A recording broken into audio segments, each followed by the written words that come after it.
Once upon a time, in the year 2018, I bought a house with a mostly unfinished basement that looked like an abandoned Bosnian restaurant. 3 weeks and about $10,000 later, I turned it into this.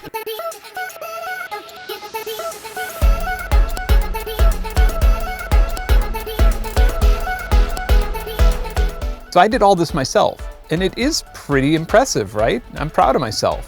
I gloated so hard at my handyman skills that I kind of didn't realize that maybe, just maybe, spending 12 to 14 hours a day working in an acoustically dead, dark gray basement could be utterly depressing. And if I don't have like LED photography lights hidden all over the place, my streams look like I might as well be inside a dark closet. So I partnered with a buddy of mine over at Acoustics to change this and make my small dark matter chamber into a pretty lovely looking studio room.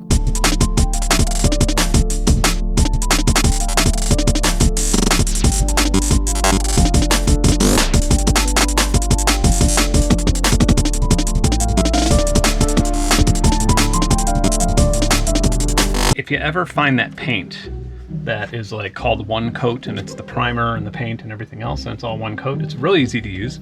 And I actually do recommend it for a lot of projects, but the problem is that if you put up something like acoustic paneling or glue anything to your walls, it's not gonna come off very easy. It's gonna come off in giant strips like this, and you're gonna have to essentially either put a whole new thing of drywall up, or you're going to have to sand it down and reprime it and start the whole thing over. So what I'm gonna do is, there's a lot of carpeting over here because that dampens sound quite well, and I'm just going to extend this up here rather than going through the 2-day process of putting in a new drywall panel. We could do that later.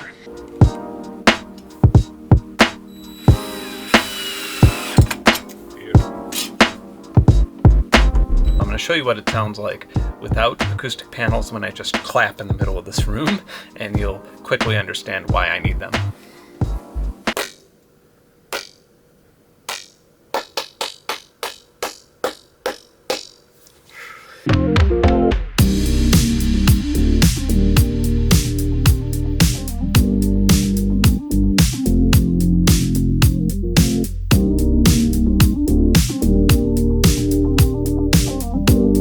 Maybe just if it hangs from the string, that'll be good. I don't know. I need to go to Lavalier University. Look, I'm folding the shirt. I'm doing what all the tutorial. Oh my God, this thing just points out there. Okay, so these are thick, professional grade, highly effective acoustic panels, cleverly looking like canvassed artwork, and there's even LED lights above them illuminating the whole thing, and then some LED backlighting. Both the overhead and the background lighting individually on every single one of these panels are all individually connected to my Wi-Fi network, and I can control them with my smartphone or my computer or whatever I want. Here I've made some lighting that responds to sound. So next week or so we have a daylight savings time switch, and after that I plan on writing a script to where each one of these panels will be naturally corresponding with the color, temperature, and location of the sun, so it lines up perfectly with what's going on outside of my little window here, and then at night it'll be some warmer, less natural colors. This, I hope, will make spending so much time down here in this basement studio feel a bit more natural, enjoyable, and psychologically palatable. Now, the photos themselves I chose from this photographer with cat-like speed and reflexes, and it said that his body is made up of alligator meat around a stainless steel frame.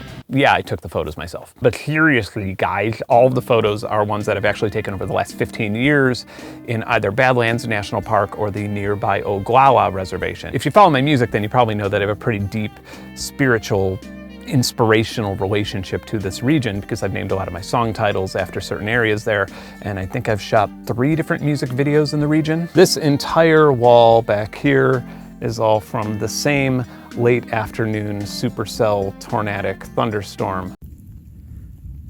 This is the apocalypse.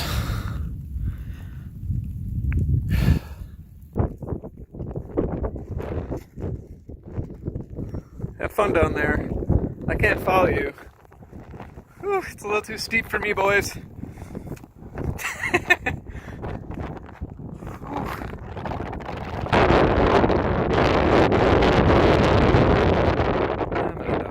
I even slipped and fell partially off of the cliff, and I am very thankful to have survived that.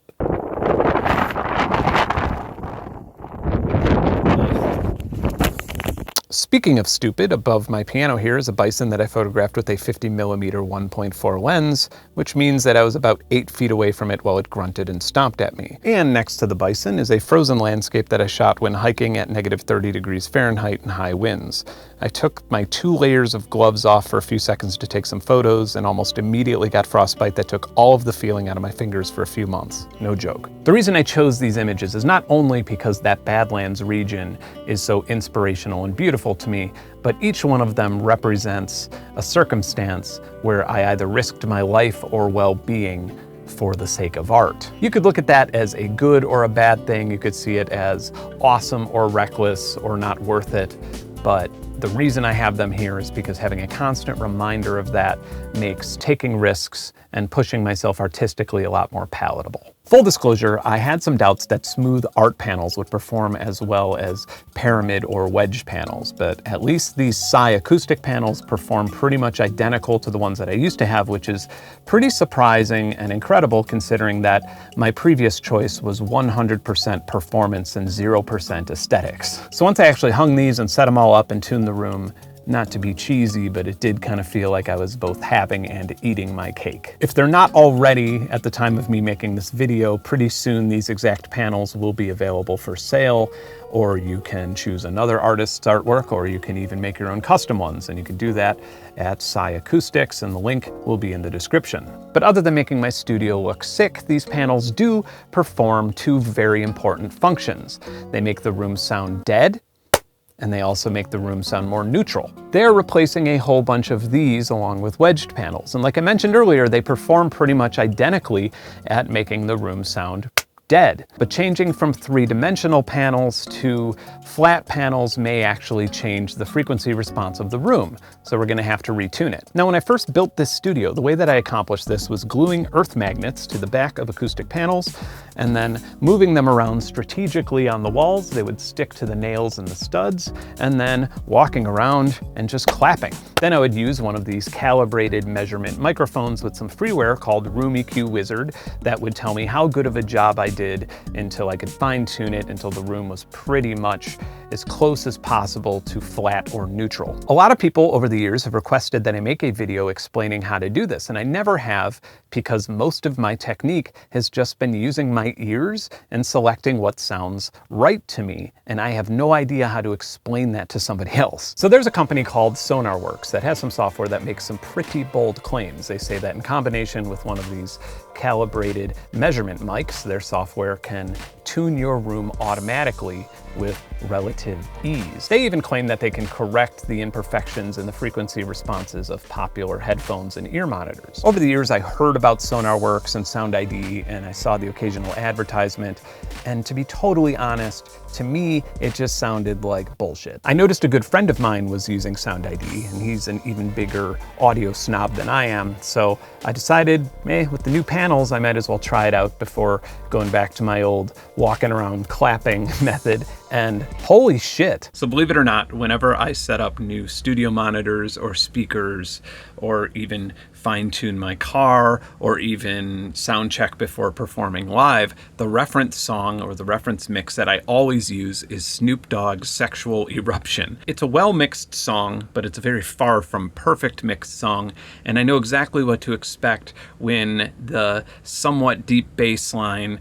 interferes with the 808 kick when the beat drops in. If this software actually works and I like it, then I will be using it in virtually every single session that I have in the foreseeable future, and that's a huge deal. So I absolutely will be listening to A and B tests of Sexual Eruption, but I cannot do that in this video due to copyright reasons. However, there is one track of mine that I think is mixed very well that I also use as reference, and that's called Turning Alone. So we'll be using that in this video. Okay, there's gonna be a lot of loud noises. You ready to start? Left speaker done. 4 feet 7 inches, huh? Let's see about that. Wow, it's actually 4 feet 7 inches exactly. That's creepy. By the time I got to the part where SoundID used audio to precisely measure the distance between my monitors, or where it could tell me what part of the room I was holding the microphone in real time, I was pretty much made aware that this was not a gimmick. That was a lot of work, but it was like not a lot of work compared to moving acoustic panels around while doing that. All right, so here's what I'm gonna do. If I press the space bar, I can disable or enable SoundID reference. And I'm going to just stare at the lens instead of the window here once I play the song, and load this window and press it a bunch of times, and then I guess just decide which one I like better. And that's about as close to a double-blind test as I could have with just me here in the studio.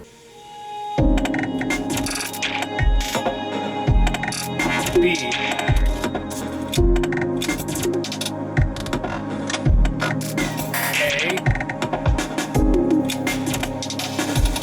I honestly thought that this would be one of those things where I wasn't sure if I could hear the difference, and if I could, it wouldn't be all that dramatic. But hearing the room that I tuned myself versus a completely mathematically neutral response. So initially, when hearing from SonarWorks and seeing what all of this does, I didn't think that there was that much room for improvement in my studio, because like I said, I did have a pretty neutral frequency response, but I was proven wrong there. But what I was really excited about at first was headphones. Like, could this bring me closer to actually being able to engineer and at least somewhat master music with headphones on in other rooms of my house, for example, without having to have this entire setup around me? So you can select from a bunch of different models of headphones from SonarWorks itself, but they go a step beyond that.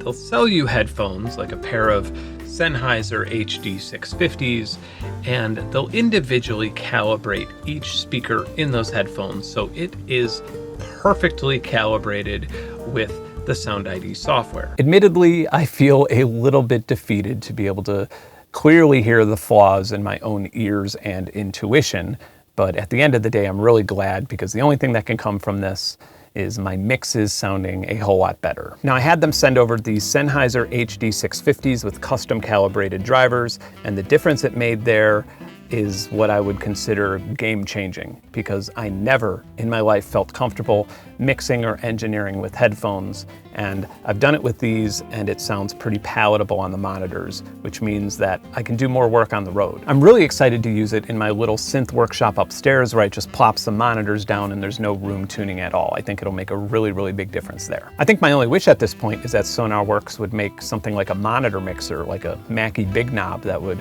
run the calibration and adjustments automatically. That way no software would have to be loaded at all, and I could run an analog mix directly through it.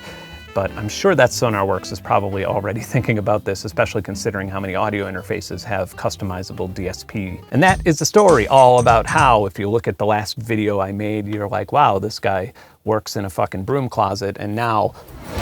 By the way, in all transparency, you should know that this is not paid promotion. Acoustics nor SonarWorks have paid me a dime to make this video. I approached this as cynical as I do everything, and I was pleasantly surprised, and I actually recommend them. If you like this video, subscribe to my channel. If there's anything you want me to cover in the future, let me know in the comments. If you want to join an awesome community with an awesome Discord server that has monthly songwriting challenges, a whole lot of coupons, a whole lot of audio assets, a whole lot of music that you hear in the background of this channel, and music that you even don't hear in the background of this channel, then my Patreon is for you, and you can join for as little as $1. All right, see you later. Bye.